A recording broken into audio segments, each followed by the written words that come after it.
Futuri Podcasts Futeboleiros apresenta The Pitch Invaders.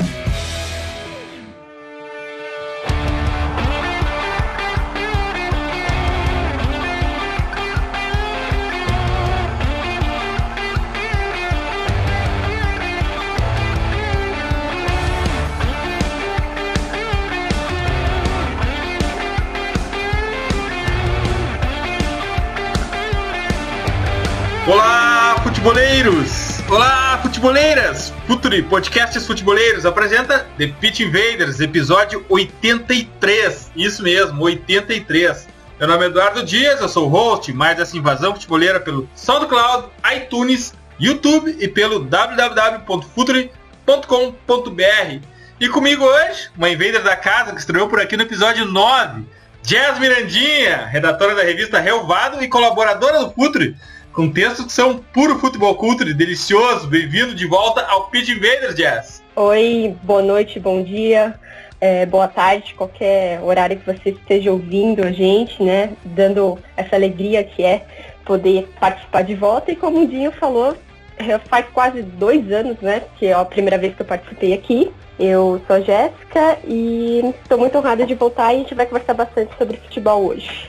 Valeu! E a primeira convidada é Tatiele Silveira, treinadora da equipe de futebol feminino do Internacional de Porto Alegre. Bem-vindo ao The Pitch Invaders, Tati. Obrigada a todos. É um prazer estar participando aí pela primeira vez do programa. Para que a gente consiga aí falar bastante futebol e futebol feminino também. Prazer estar podendo trazer um pouquinho do futebol feminino aí pro programa. Que legal! E a outra convidada, Taysan Passos, fundadora do projeto Daminhas da Bola. Dali Thay, bem-vinda! Fala galera, obrigado aí pela oportunidade de estar com vocês aí falando sobre futebol e principalmente sobre futebol feminino, representando aqui o estado do Rio de Janeiro, falando do Daminhas da Bola. Uma grande oportunidade, uma grande honra para mim estar falando com vocês. Invaders, vamos invadir o futebol feminino!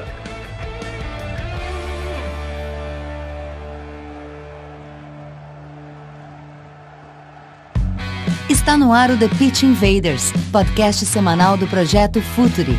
Cultura, análise e informação, com a profundidade que o futeboleiro merece.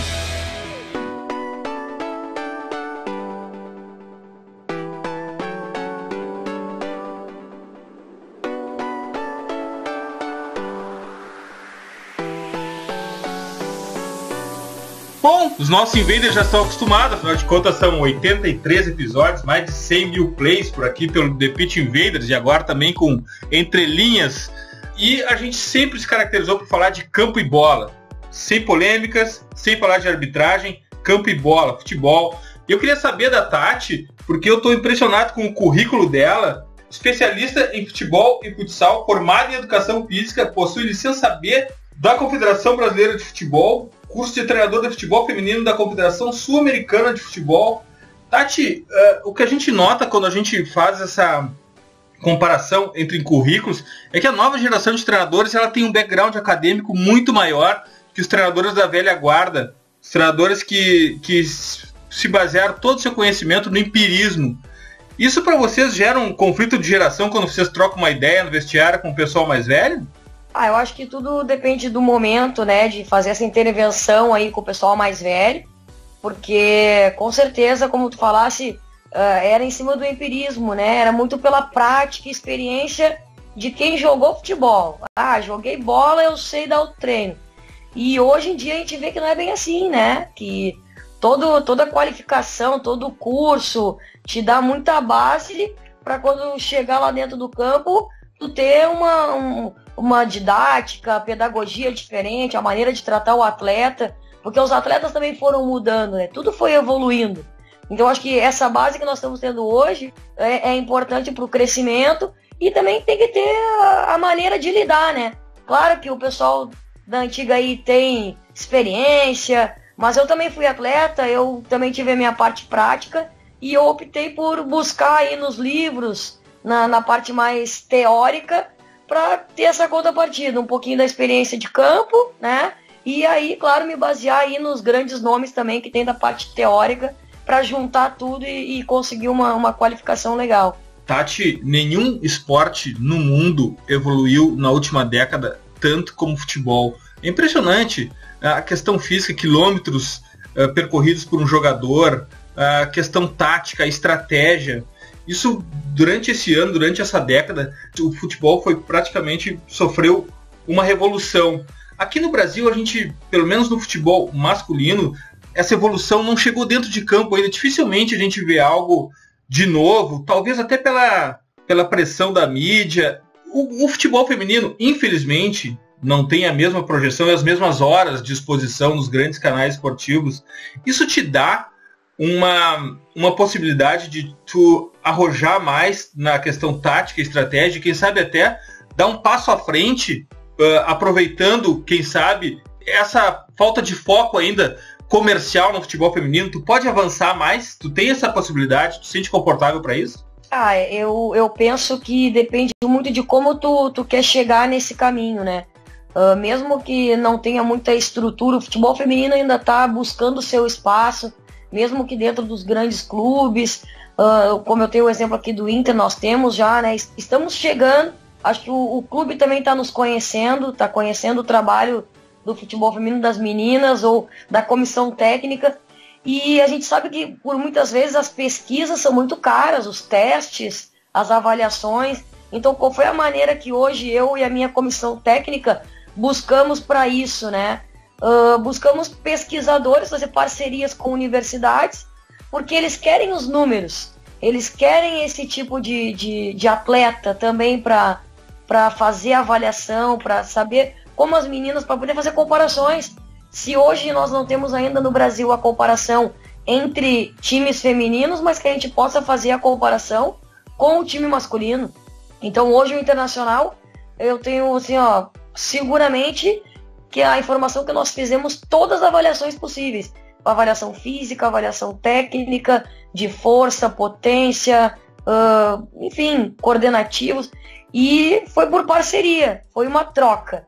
Nós tínhamos a estrutura física, a atleta, né? E o grupo de pesquisa tinha o aparelho, tinha a tecnologia para que isso, né, para a gente ver em números depois como que a gente pode avançar no trabalho. Qual é a valência que tem necessidade de um trabalho mais específico? Qual o grupo de atleta? Então acho que vai muito de onde tu busca, né, essa informação e busca esse conhecimento. Então a minha comissão ela é envolvida diretamente nessa parte de pesquisa, isso é muito bacana, e abriu as portas aí de algumas universidades, da Universidade Federal, aqui da URGS, da Fundação, que nos trouxe essa possibilidade de também terem números e poder trabalhar e começar a crescer pelo meio também extracampo. Isso tudo a gente com certeza acho que vai refletir no resultado final das meninas. Essa parceria com a universidade é muito importante porque os clubes de futebol e o futebol masculino, ele cresceu sempre com o lado social, de clube social, e nunca teve o viés educacional, e parece que o futebol feminino se aproximando disso pode dar esse viés que é fundamental no futebol e no esporte em geral, que é o da educação. Thay, educação é uma preocupação importante também para ti no Daminhas da Bola, né? Na verdade, a gente trabalha com as meninas a partir de 11 anos, né? De 11 a 17 anos, um processo de formação. E a gente entende a importância de estar lado a lado, né? Jogando e estudando. E a gente vem se preocupando com essa parte pedagógica de dar essa informação, esse conhecimento e buscar essas oportunidades através do futebol. Porque quando você mostra para as meninas que o futebol é uma plataforma de oportunidades e que nem sempre elas vão conseguir chegar ao que a gente considera como alto rendimento, você contribui para a formação delas através do esporte, né? Aproximando a escola, o curso técnico, a universidade, é você abrir um leque de opção para ela, não só como a formação como atleta, né? Mas a formação como uma cidadã de bem, com a consciência do seu papel na sociedade. Tati, eu queria saber como que é o trabalho de base. Você falou sobre essa aliança com as universidades, que por sinal eu não sabia, eu achei muito interessante, porque justamente como o Dinho falou, o futebol masculino parece que tem certo receio de se associar, né, principalmente com essa parte da academia, da universidade, que aí você é visto como professor, quer tentar doutrinar e tudo mais, tatiquês, que a gente acompanha nos debates na timeline do Twitter. Então eu queria saber como que agora o Inter trabalha a base para tentar aprimorar, né, o futuro e aplicar esse conhecimento que vocês estão compartilhando com as universidades na prática. A gente foi muito feliz nesse retorno do nosso projeto, porque não se pensou só nas adultas, né, nas meninas já formadas. Hoje nós temos dentro do clube a seleção sub-15, a seleção sub-17, onde a gente pensa que buscar o talento na sua origem, né, na menina que está começando, e aí sim, a partir daí, desenvolver e lapidar essa menina para que ela possa crescer dentro da nossa metodologia, do que a gente entende que seja o ideal para o futebol feminino. Porque eu penso que hoje essa questão da universidade presente no futebol feminino é uma cultura americana, por exemplo. Eu já estive fora do Brasil, trabalhei 2 temporadas nos Estados Unidos, e lá as meninas se preparam muito para o campeonato universitário, para entrar na universidade e participar das competições, e ter todo esse respaldo, né? Então aqui no Inter a gente pensa assim, de começar já com as meninas mais novas e fazer com que a gente consiga ter ela e esses números, esses testes, essas avaliações mais cedo, para quando ela se tornar uma jogadora adulta, nós já tenhamos aí um caminho traçado para ela potencializar a qualidade que ela tem ou corrigir, né, alguma deficiência que a gente possa melhorar, porque tudo é treinável, né?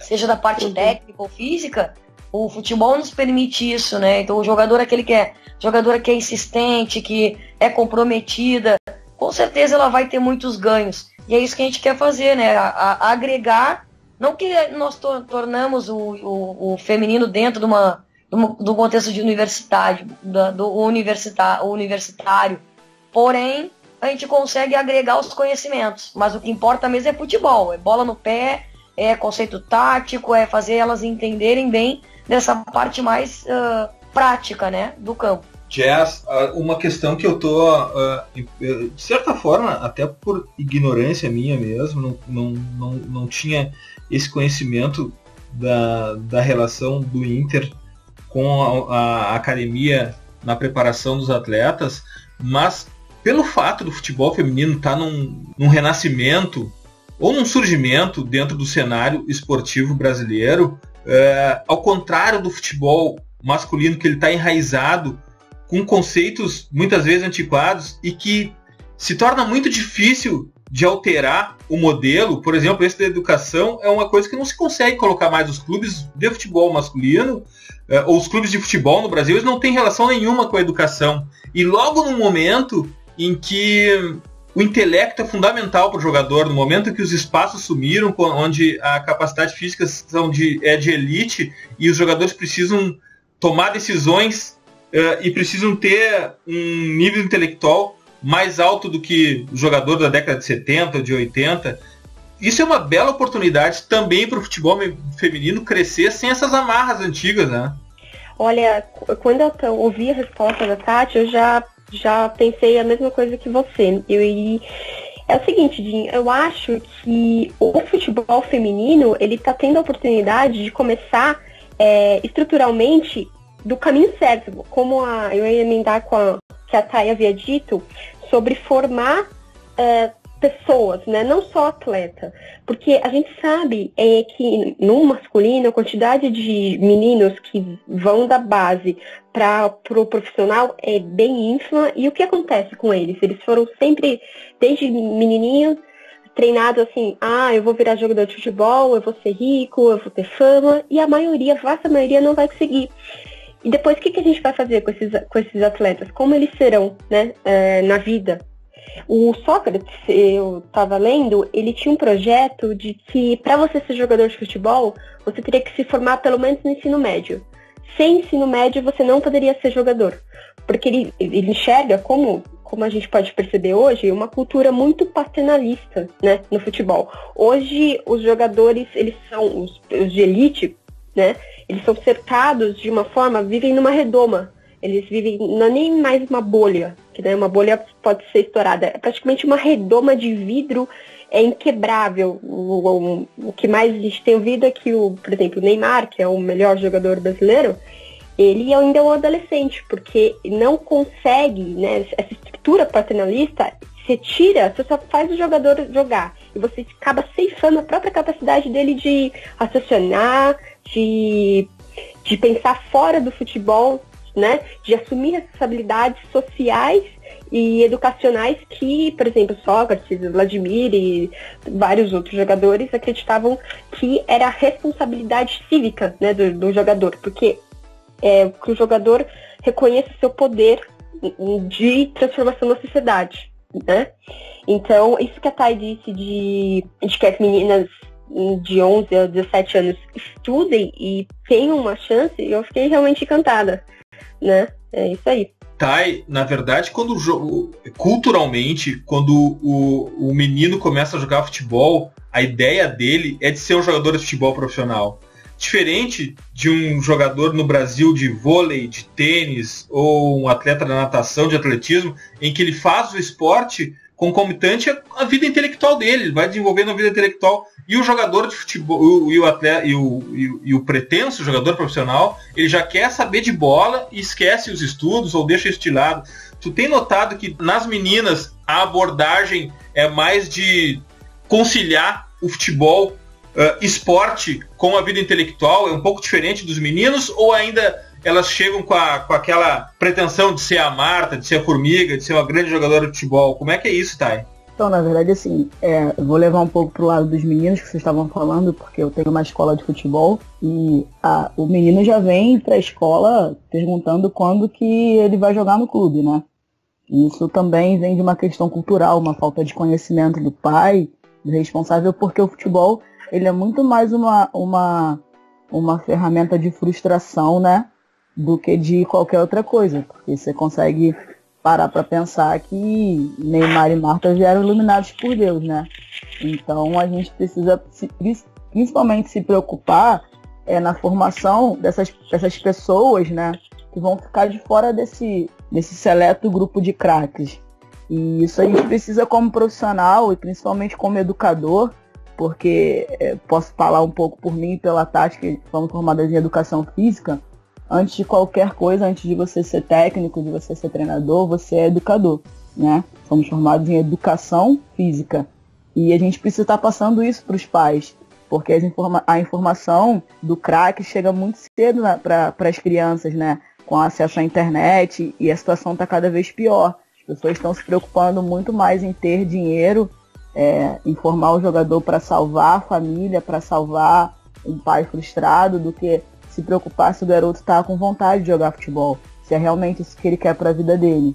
Em relação às meninas, eu falo por mim, eu fui bolsista desde os 12 anos de idade.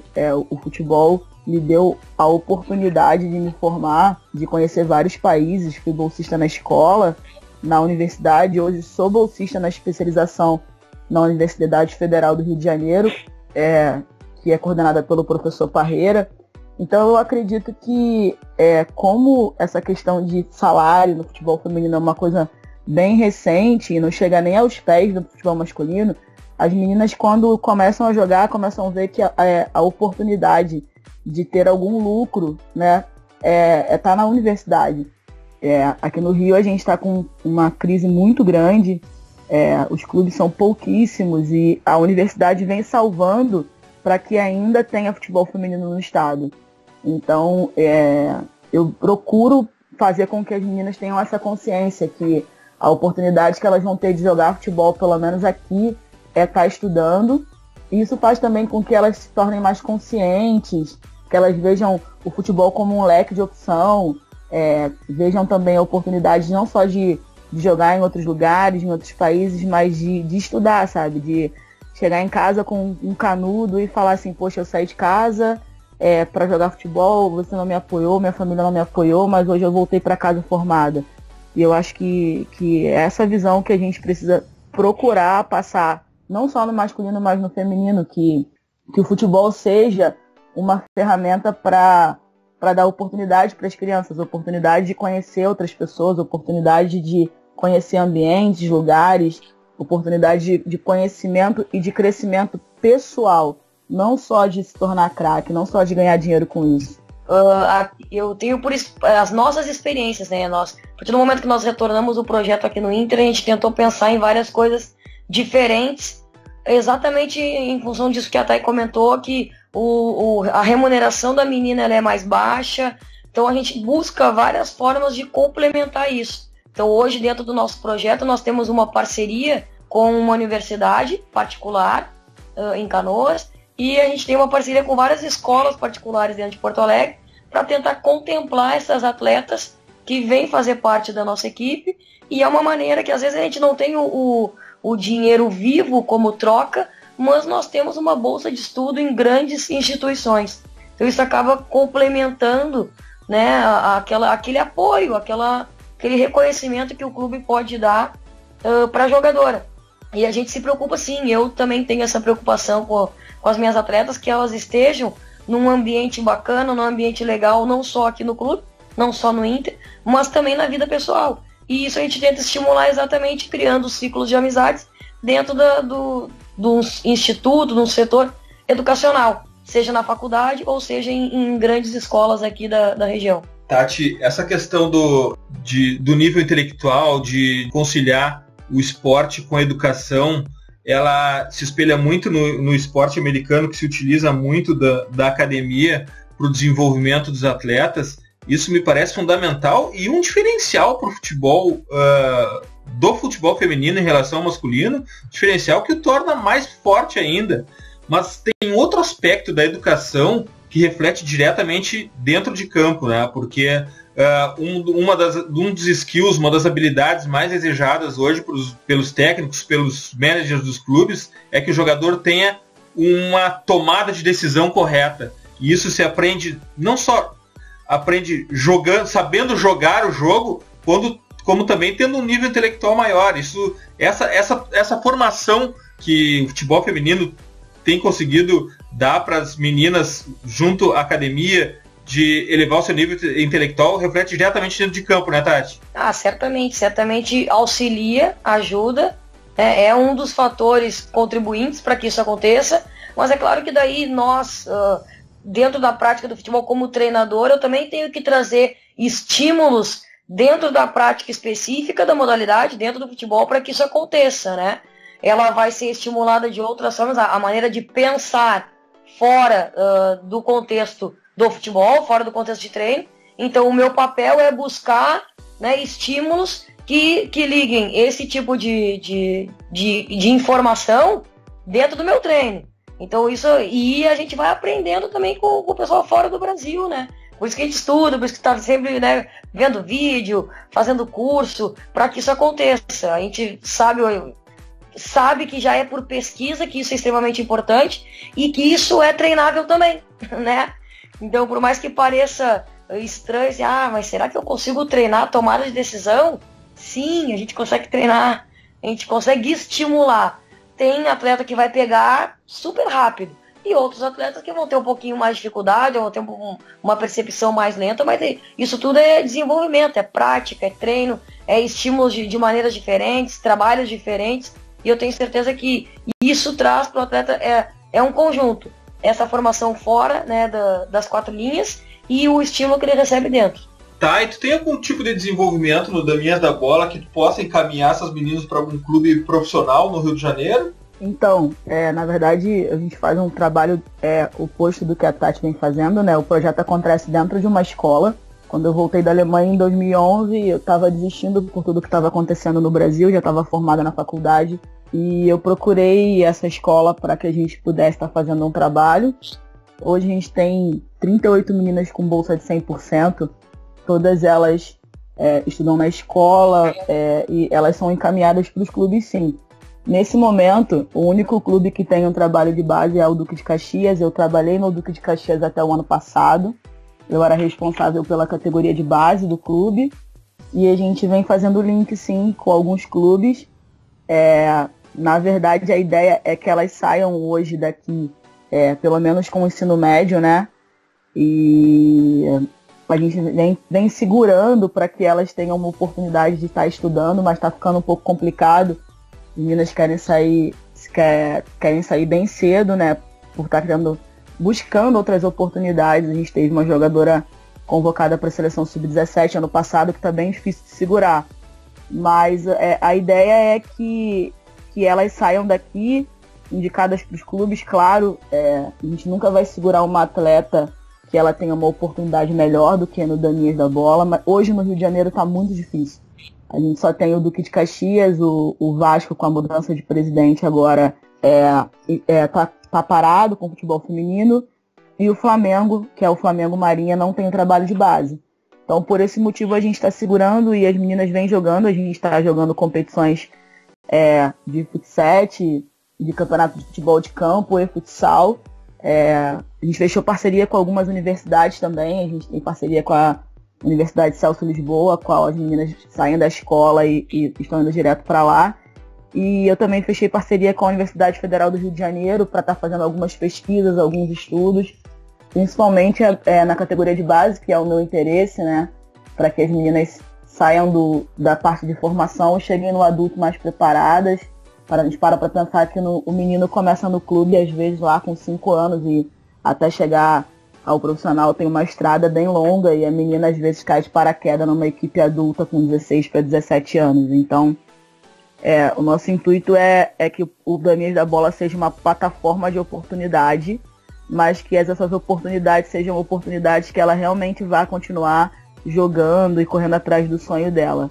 Eu espero que a gente consiga estar trabalhando essas meninas. Hoje a gente atende 38 meninas diretamente com bolsa de estudos e mais 40 meninas indiretamente só treinando, né? Infelizmente não dá para dar bolsa de estudo para todo mundo, e mais 60 meninas na fila de espera para entrar no projeto. Então a gente precisa caminhar para que quando as portas no Rio de Janeiro comecem a melhorar, os profissionais comecem a levar um pouco mais a sério, a gente consiga indicar as meninas para os clubes daqui, porque está acontecendo que cada vez mais as meninas do Rio estão indo embora para outros estados por toda a carência de futebol feminino que a gente tem aqui. Eu estou completamente seduzido pela história de vocês e pela relação de vocês com a academia, com a faculdade, com as universidades. Isso de certa forma surpreendente, até pela minha ignorância em relação a isso, e é uma notícia maravilhosa, é uma notícia que me deixa encantado, até mais do que o futebol masculino, que despreza totalmente essa questão. Tati, eu queria te fazer uma pergunta mais fisiológica, biológica, que é a seguinte: os meninos, eles têm uma idade para maturação na base, e está no nosso blog hoje, no www.futre.com.br, que o Lucas Paquetá atingiu a maturação só no 2º ano de sub-20. Outros atingem de maneira muito mais cedo a maturação e acabam até ficando pelo caminho. Como se dá isso com as meninas? As meninas têm a maturação delas é no mesmo período que os meninos, ou é um pouco mais atrasada, um pouco mais perto dos 19, 20 anos de idade? Como se dá a maturação técnica, física e mental delas para se tornar uma jogadora profissional? Na verdade, como o futebol feminino agora que está nessa reorganização, nessa remodelagem, como a Thay já falou aí, a menina com 16, 17 anos, ela já está jogando no adulto. Então, por vezes, não se espera a maturação completa da atleta, e ela já é inserida dentro do contexto de competição, né, de nível nacional. Mas, claro que comparando com o masculino, acho que a menina ela tem aí, nessa faixa etária aí de 18 anos, 19 anos, que ela já atinge um bom nível. Mas pelo contexto, como é que eu vou te dizer assim, diário, né, de realidade, por vezes ela é inserida antes do momento naquela equipe, porque às vezes é um time na cidade, tem uma equipe só jogando, uma oportunidade. Ela não vai dizer que não, ela vai, sinceramente, ela tem 15 anos e ela vai estar sendo inserida. E às vezes a gente vê aquela menina mais franzina, junto com as outras, jogando com mulheres, então ela vai atingir esse nível lá quando ela está saindo aí da adolescência, né? Dá o estirão e de um ano para o outro a gente vê uma diferença muito grande nelas. A gente vê agora, eu com a categoria de base ali das minhas, né? Que estão voltando agora. A gente olha as meninas ali com 17, 16, 17 anos que já estão estourando, né? E quando vê elas já estão prontas para jogar uma categoria adulta. Aí os meninos, eu não confesso que eu não tenho esse conhecimento, mas é um exemplo aí que você falou do Paquetá. Mas as meninas é mais ou menos nessa faixa etária. Tati, qual é a plataforma tática que tu usa no teu time? Tu usa o padrão, aquele brasileiro do 4-4-2 ou a novidade do 4-1-4-1? Como é que funciona o teu time? Olha, eu procuro pesquisei e estou sempre estudando, e agora eu recebi nesse retorno do futebol agora, do momento da minha equipe, a gente recebeu muitas atletas novas, né? Então a gente buscou conhecer a característica das atletas que a gente estava recebendo. A gente teve uma renovação muito grande do grupo. Mas eu gosto bastante do futebol mais ofensivo, respeitando, claro, as fases do jogo, né? De transições, de organização ofensiva, defensiva e transições do jogo. Mas eu gosto bastante, eu trabalho hoje dentro de um 4-2-3-1, que é um sistema, né? Então, assim, um sistema que é um modelo que todo mundo entende. Vai jogar assim. Mas depende muito da fase do jogo. Então, para ser mais específica, eu gosto desse sistema, eu gosto muito de um 4-3-3 também. Eu acho que são sistemas que instigam o ataque, instigam a equipe a ter muitas finalizações, mas, claro, em contrapartida, tem algumas responsabilidades aí para as meninas que jogam mais na parte ofensiva. Elas têm uma responsabilidade defensiva bastante grande. O 4-3-2-1, o 4-2-3-1, o que varia pouco de acordo só com 10, 15 metros que tu avança, que tu traz um jogador, são sistemas que necessitam talvez de menos especialidade. Tu consegue usar os jogadores de forma mais genérica nas suas funções e aproveitar mais o elenco, né? Talvez também isso tenha te seduzido a usar esse tipo de plataforma. Mas às vezes tu muda eu posso mudar o sistema do meu time sem fazer uma alteração. Eu mudo a jogadora de lugar e a gente pode ter um outro sistema, né? Como se diz, em campo. Então depende muito do grupo que eu tenho. E hoje, graças a Deus, eu recebi atletas muito inteligentes, atletas com conhecimento tático muito grande, com mais experiência já de vivência, né? Eu recebi atletas de São Paulo, do Paraná, com passagens de seleção brasileira. Isso foi importante para o crescimento da nossa equipe esse ano.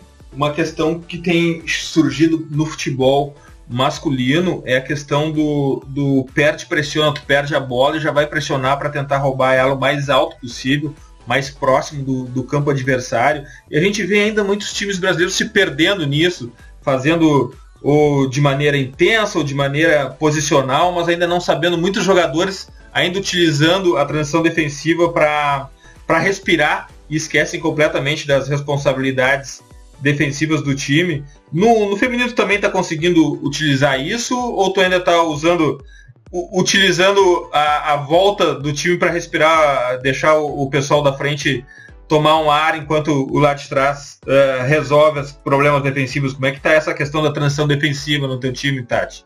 Não, bem pelo contrário, a defesa começa com a marcação do atacante, né? Eu acho que esse é o futebol moderno, a gente tem que começar a pensar assim. Eu não posso regredir, né? Eu acho que tem que ter essa desconstrução dessas ideias, né, antigas, e sim buscar o novo. E o novo são atitudes completamente interligadas dentro do jogo. Desde a goleira, que tem que saber jogar com os pés, até a atacante, que tem que saber a responsabilidade dela naquele momento que o time perdeu a bola, de que lado que perdeu a bola, o que ela tem que fazer para colaborar taticamente naquele momento, naquela fase de transição de defesa, que é o que tu me perguntou. Mas eu acho que tudo é um conjunto. Então, a partir do momento que a gente separa por setores, eu acho que a gente regride. E hoje não, hoje o nosso trabalho é extremamente integrado, o treinamento de uma forma mais sistêmica, onde a gente consegue agregar todo mundo e todo mundo tem a sua parcela aí de contribuição em todas as fases. Tá, é assim também na tua escola? Então, acho que essa questão até que a Tati falou da gente estar podendo buscar conhecimento faz com que a gente se preocupe também em formar cabeças pensantes, né?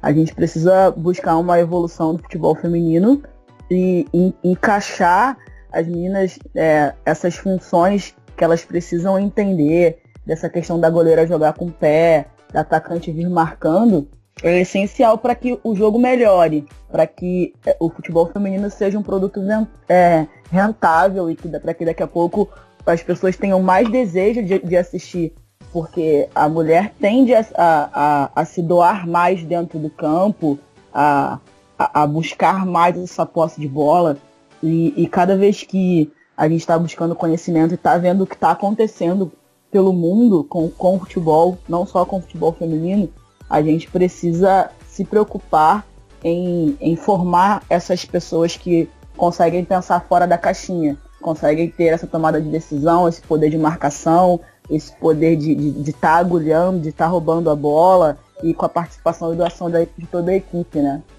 Jazz, se o futebol está evoluindo dentro de campo, e eu tô impressionado aqui com o futebol feminino, que eu tenho certeza que ele vai evoluir muito mais rápido que o masculino. O masculino tem uns dogmas equivocados, enraizados, que vai ser difícil de alterar, e o futebol feminino tem o frescor que vai poder fazer com que essa evolução chegue mais rápida.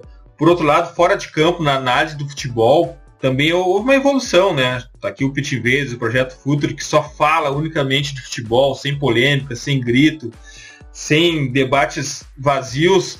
E isso tem se espalhado também. A gente recebe muita mensagem, cara, vocês nos inspiraram muito em falar de futebol de uma outra forma, me reconectei com o jogo, sabendo que vocês falam só de futebol. E nesse novo tipo de análise, tem mulher também, tu não tá sozinha, né, Jess?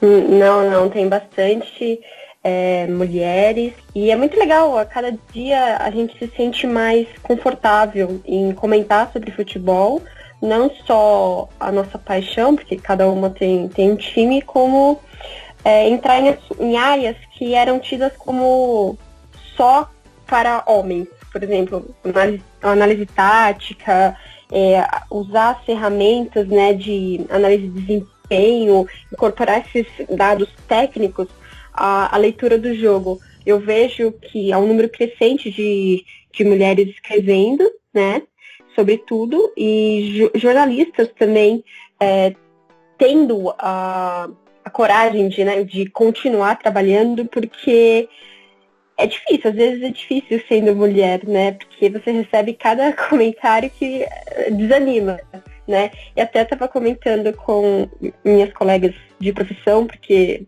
embora eu escreva, eu tenho outro trabalho que não é no jornalismo, e as que são só jornalistas do tempo integral, elas falam que é aquele negócio de síndrome do impostor, que a gente tem que, todo dia como mulher, tá lutando contra isso, porque parece que a gente tem um certo medo de errar, né, que os homens falam que eles querem, às vezes estão completamente errados, eles estão nem aí.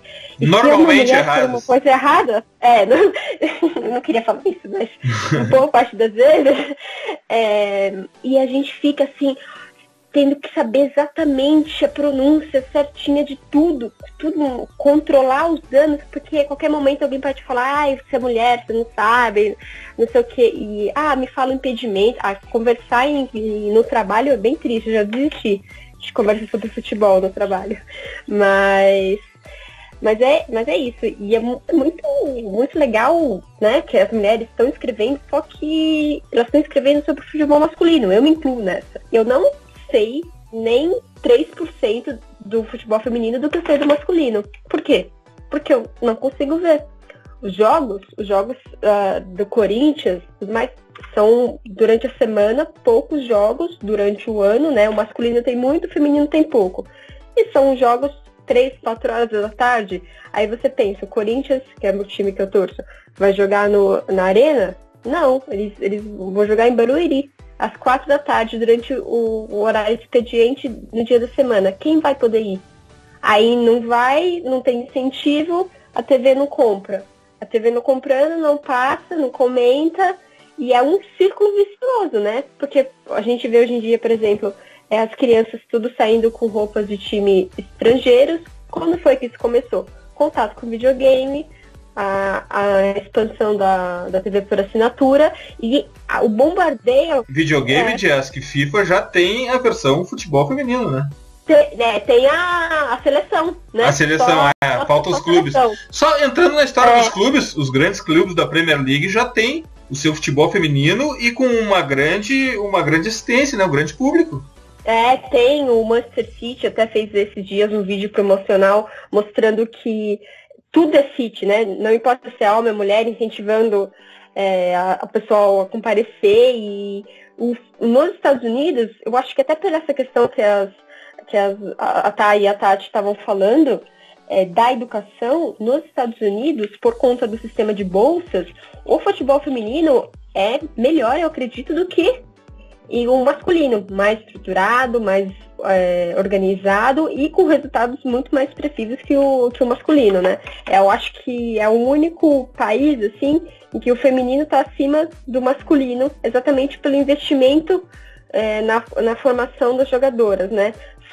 A maioria veio das universidades e tudo mais. A gente não precisa, por exemplo, a Marta teve que sair bem jovem para jogar fora. E eu acho que é isso daí. Tati, essa questão dos times da Premier League terem uma versão feminina do futebol, isso talvez dê o apelo mercadológico para o futebol feminino aqui no Brasil, mais que propriamente os clubes, porque a mídia não, até agora não mostrou interesse no futebol feminino. Isso vai mudar, vai acabar mudando, mas até agora isso não aconteceu. E esses clubes da Premier League, até pelo poder de marketing deles, eles vão acabar atingindo o público aqui no Brasil e talvez sejam um grande reforço, um grande parceiro na abertura mercadológica do futebol feminino, né, Tati?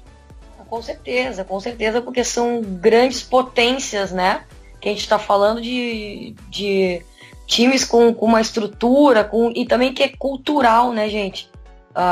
O europeu, ele tá numa velocidade muito maior, vamos dizer assim, que o sul-americano.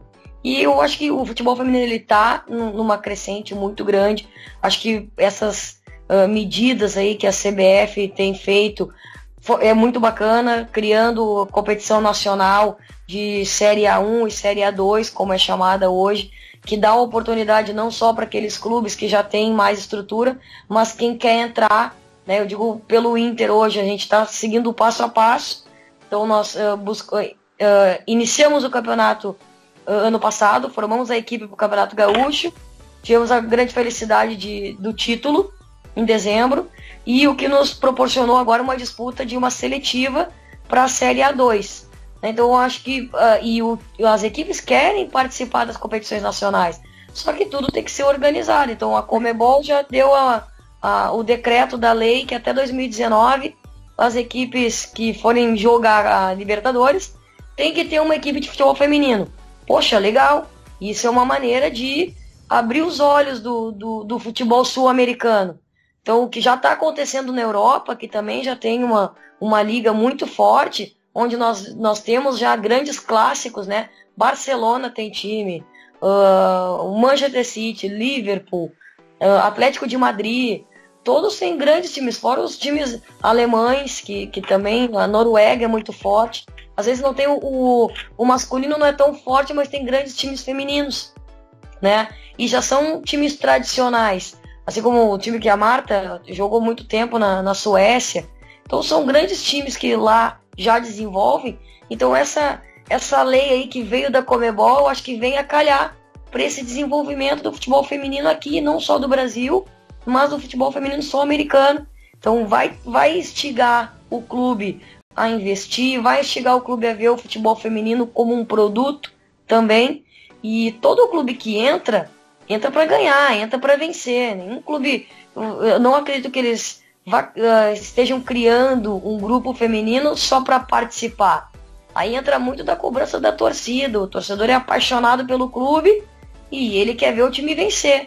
Então acaba estimulando, né? Então essa coisa de montar uma estrutura bacana, um planejamento organizado, vai trazendo oportunidades, vai trazendo investimentos, e é um ciclo lá que a Jess vem falado, da TV que vai transmitir, ou do patrocinador que vai aparecer.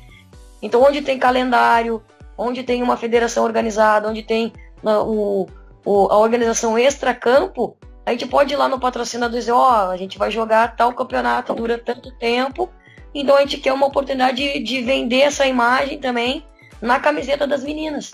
Eu acho que isso tem essa escola do futebol europeu. Já tem grandes times, grandes ligas. Eu acho que essa é a tendência que pode acontecer aqui com a gente também, não só no Brasil, mas no contexto sul-americano. E além de tudo isso que a Tati falou, Thay, também a possibilidade de novos empregos surgindo na área de análise de desempenho, de massagista, enfim, de todo o background que um clube de futebol precisa, são novos empregos girando o mercado, né? É praticamente dobrar o mercado do futebol masculino no feminino. Na verdade, assim, só tirando também um pouquinho do que a Tati falou, o mais legal também disso é que esses clubes europeus, a gente já tem jogadora brasileira. o que faz com que as meninas também sonhem, né? Em Barcelona a gente tem a Andressa Alves e a Fabiana, no PSG tem a Érica e a Formiga. Isso faz com que as meninas também tenham uma visão de que, poxa, eu também posso jogar, eu também posso chegar na Europa. Em relação às oportunidades, eu venho falando isso muito para as minhas estagiárias, para as meninas que passam pelo projeto, para as pessoas que eu conheço que busquem conhecimento, porque com essa lei agora de que até 2019 tem que ter futebol feminino nos clubes que vão jogar Libertadores, a tendência é que a gente tenha clube demais e poucos profissionais capacitados, porque eu acho que não importa se seja homem ou mulher, eu acho que tem que ser um profissional capacitado e que o mais importante, que não use o futebol feminino como uma plataforma, porque acontece às vezes que a pessoa vem futebol feminino e aí a primeira oportunidade que tem, não, eu vou pro masculino porque isso aqui não vai dar dinheiro, porque eu não vou conseguir ser visto.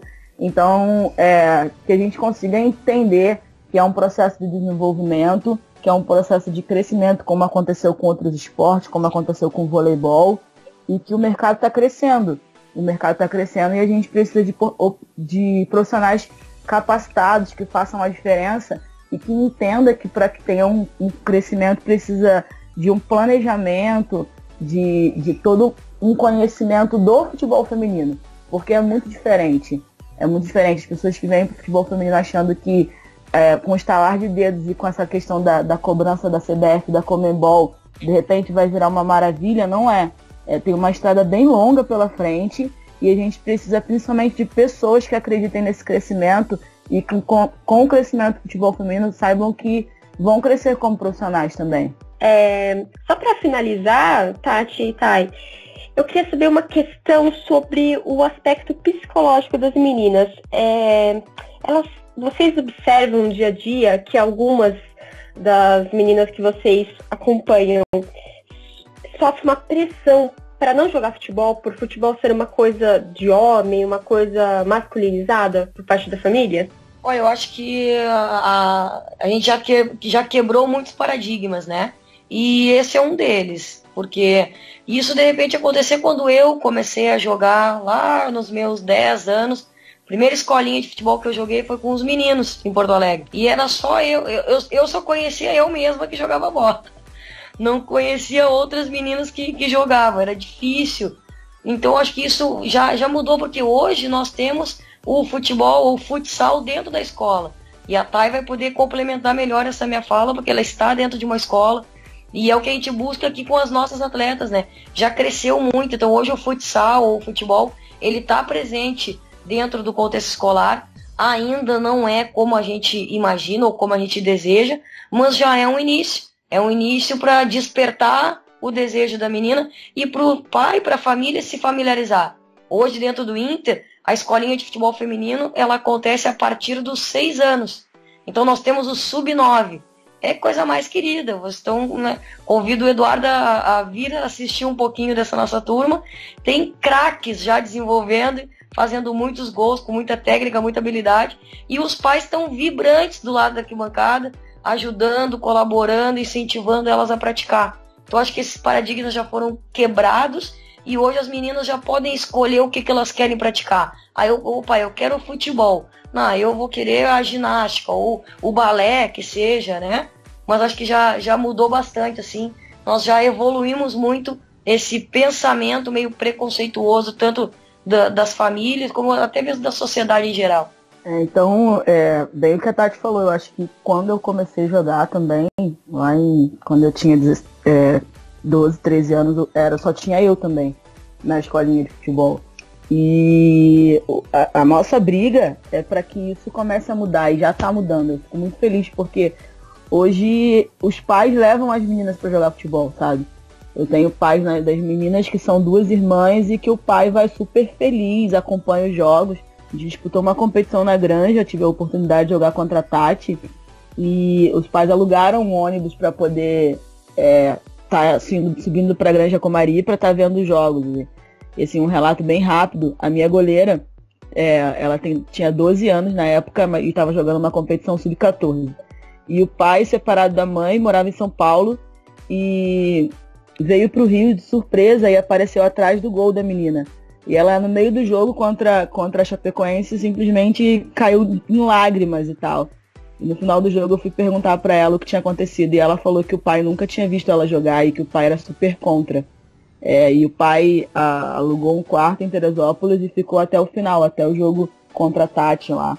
Até o jogo contra o Inter, que foi o nosso último jogo. Então eu acho que é exatamente isso.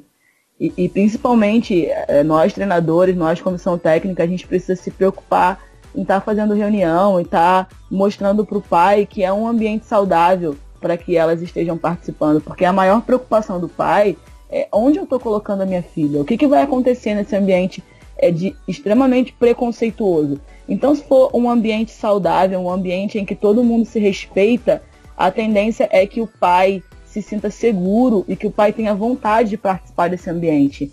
E é isso que a gente tem que trabalhar, porque a gente conseguindo trazer a família para dentro do clube, ou da escola, ou do projeto, a tendência é que a menina se sinta segura, a família se sinta segura e seja um ambiente saudável para a formação dessa atleta.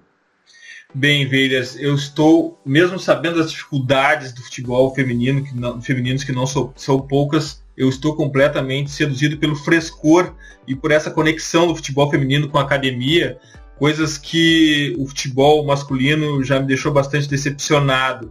Então, o Futuri, pode ter certeza, é um parceiro do futebol feminino, e aqui a gente trata de futebol. Não tem essa de futebol feminino ou de futebol masculino. E a gente podia avançar por horas e horas falando desse tema, mas agora é hora das dicas futeboleiras. The Pitch Invaders apresenta Dicas Futeboleiras.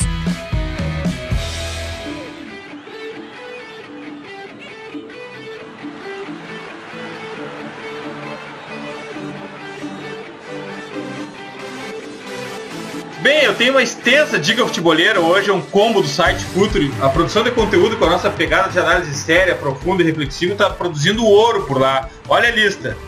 Primeiro, Quando Viajar é um Problema, de Gabriel Correia, e que foi parar no Redação Sport TV, aborda o desgaste físico e o tempo gasto em deslocamentos dos times europeus e brasileiros, e faz um parâmetro entre Grêmio e Real Madrid. É óbvio que isso também impacta na qualidade do jogo. Uma baita de uma matéria do Gabriel Correia. Outra, Roberto Firmino, melhor jogador do Liverpool com e sem a bola. Uma análise 360 do invader Lucas Filos.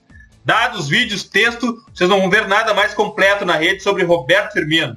Depois, o craque Pep Genius deixou mais um tesouro pra gente. A importância do lado humano do técnico. Olha aí, Tati, olha aí, Thay. Que, por sinal, como o lado escuro da lua, ninguém conhece e ninguém reconhece o lado humano do técnico de Pep Genius.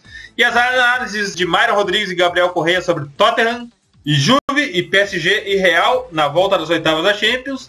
E Lucas Paquetá, uma joia essencialmente rubro-negra. O despertar de um craque também cheio de dados, vídeos, gráficos, frames, mapas de calor. Uma obra do craque Rodrigo Coutinho. E olha essa. No www.futuri.com.br a gente vai lançar um especial de 5 capítulos contando o nascimento do esquema tático 4-2-4 e a formação da escola brasileira, de autoria do invader Victor Oliveira. Por 5 semanas, toda segunda-feira no Futuri, a gente vai ter uma aula de história futeboleira. O primeiro capítulo vai ser Jimmy Hogan, o pai do futebol moderno. Capítulo 2, os ensinamentos de Hogan e análise tática das Copas de 1930 e 1950. Não sei se a gente não está indo muito a fundo nisso, hein? Outro capítulo, análise tática da final da Copa de 50. Já pensaram nisso? A Hungria mágica dos anos 50 e a análise de Inglaterra e Hungria de 1953 e Brasil e Hungria da Copa de 54. Cara, Victor, tu viajou nessa, mas vamos lá, eu vou ver com muita vontade, com muita curiosidade. No último capítulo da série, a análise de Suécia 2, Brasil 5 em 1958. Caramba, só no Futuri para acontecer essas coisas mesmo de história futeboleira. Aguardem 5 segundas-feiras seguidas no Futuri, um trabalho digno de prêmio de Victor Oliveira. Para assim, passe lá todo dia, www.futuri.com.br. Jazz, já tô descansado e sem respiração, sem fôlego. Qual a tua dica futeboleira? Bom, eu tenho 2 dicas, né? A primeira é a revista Relvada, que é uma nova iniciativa que eu tô fazendo parte. Então, só saiu nossa primeira edição sobre o lado sujo da Copa. E é só acessar o o Twitter, @Revista Relvado, que você encontra vários links. A gente tem um blog também que é atualizado semanalmente. E eu também queria recomendar os textos. Você falou sobre os 30 textos, né, que vão sair no Future, mas há umas 2 semanas saiu meu último texto também no seu site, que é uma maravilha você ter me convidado para escrever. Eu deixei para ti dar a dica, né? Não, eu sei, é que você tá falando só de agora, que é tanta coisa que a gente, né, da 2 semanas já foi superada, porque já vieram mais 30 e é ótimo a iniciativa do Future. Eu só queria lembrar a todos vocês que estão nos ouvindo que o Dinho foi a primeira pessoa que acreditou em mim na internet, tá bom? E quando eu me inscrevi no processo seletivo do canal do YouTube do Copa 90, ele foi a primeira pessoa que falou, nossa, tem uma brasileira. Eu tinha 0 seguidores, porque eu não usava Twitter. E aí ele foi meu primeiro seguidor e falou, vai menina. Então talvez, se não tivesse sido por ele, eu não estaria nesse ponto hoje, mais de 3 anos depois que eu iniciei, né, essa coragem que eu tive para escrever e para fazer as coisas com relação ao futebol. Então eu agradeço você pessoalmente, e obrigada, beijos no coração, tá? E é isso, pessoal. Até a próxima. Jess, tá aqui pelo teu talento, tu vai voar muito mais alto ainda. Obrigado e até a próxima. Tati, qual a tua dica futeboleira? Então, eu tenho alguns, né, são 2 livros aí, indicando uma leitura que eu acabei de fazer, que é o livro Liderança, de Alex Ferguson, que é muito bacana. Ele conta um pouquinho do dia a dia, de como ele lidava, né, com grandes jogadores, a inserção dos atletas mais jovens. E outro que é mais do futebol português, né, Israel Teodo, José Guilherme e Júlio Garganta, que é Para um Futebol Jogado com Ideias. Muito bacana, que vale a pena a leitura aí para quem gosta bastante de futebol e, claro, pensar futebol. Então, agradecer, né, essa oportunidade de estar falando aí de futebol feminino nesse canal aí inovador. Muito bacana a abordagem que vocês têm do futebol. Foi um prazer aí estar participando com vocês. Tati, tu é uma invader agora. Eu fiquei encantado com as tuas ideias sobre futebol. Seja bem-vindo ao Future e quando quiser, por favor, só chamar e voltar aqui. Eu digo a mesma coisa, me chama que eu volto. Tá, e qual a tua dica futeboleira? Então, na verdade, vou indicar 2 livros também. Um é do Alan Pearce, que é Pensar com os Pés, as máximas do gênio do futebol para sair dentro e fora de campo. Ele reuniu 50 grandes nomes do futebol mundial e eles falam sobre autoestima, desenvolvimento pessoal, carreira e gerenciamento de tempo, para que as pessoas consigam linkar essa questão futebol e vida pessoal e não só dentro de campo, porque o futebol é muito parecido com o nosso dia a dia, né? E o outro livro é na grande era do futsal do Rio de Janeiro. Acredito muito no futsal como contribuinte para o desenvolvimento do futebol de campo. Futebol de salão, a origem, a era romântica e a hegemonia carioca. Quem viu, viu. Quem não viu, não vê mais. A arte de chutar de bico é do Adilson Paiva Ribeiro. Fala muito sobre a questão da construção dos grandes clubes através dos clubes menores no Rio de Janeiro, como Vila Isabel, Mackenzie, entre outros. Queria agradecer aí a grande oportunidade de estar participando do canal, com pessoas tão dedicadas a falar de futebol. Agradecer aí a participação também da Tati, que está participando junto com a Tati, que é uma grande referência para quem trabalha com futebol feminino. O Inter vem sendo uma grande vitrine para todos nós que estamos buscando o crescimento. E muito obrigado pela oportunidade. Tá, nós que agradecemos o teu conhecimento, compartilhar o teu tempo com a gente. Muito obrigado. The Pitch Invaders, Projeto Future, sempre aberto para ti, para os Daminhas da Bola. É uma obrigação nossa fazer isso. Graças mesmo, de verdade. E nunca esqueçam, os podcasts futeboleiros do Future, The Pitch Invaders e o Entre Linhas, estão no iTunes, no SoundCloud e no YouTube. Assine nosso canal, assine nosso feed, receba nosso conteúdo futeboleiro on demand. Aos invaders que nos ouvem pelo iTunes, deixem algumas estrelas no review, pois é muito importante para nós posicionarmos melhor nas buscas e aumentarmos o alcance da nossa invasão. Sigam também a nossa playlist futeboleira, #WeLoveFootball do Future FC no Spotify. Curtam a melhor galeria de futebol cultura do Instagram, do perfil Future FC. Vão lá, deem uma curtida na foto da formiga hoje. Invadam também o nosso blog futeboleiro www.future.com.br. E vamos invadir o YouTube. Tá nos ouvindo no celular, tá no PC? Acesse o YouTube agora, deem um search no Futuri, inscrevam-se no canal, curtam nossos vídeos, nossos podcasts, ativem o alarme para notificações sobre novidades. Nos encontramos por lá toda segunda-feira, 21h30, para trocarmos uma ideia. Cada episódio na nossa live cresce mais, canal Futuri do YouTube. Futeboleiras e futeboleiros, nós somos o Projeto Futuri e temos um convite para vocês. Pense o jogo. Abraço e até a próxima invasão, The Pitch Invaders.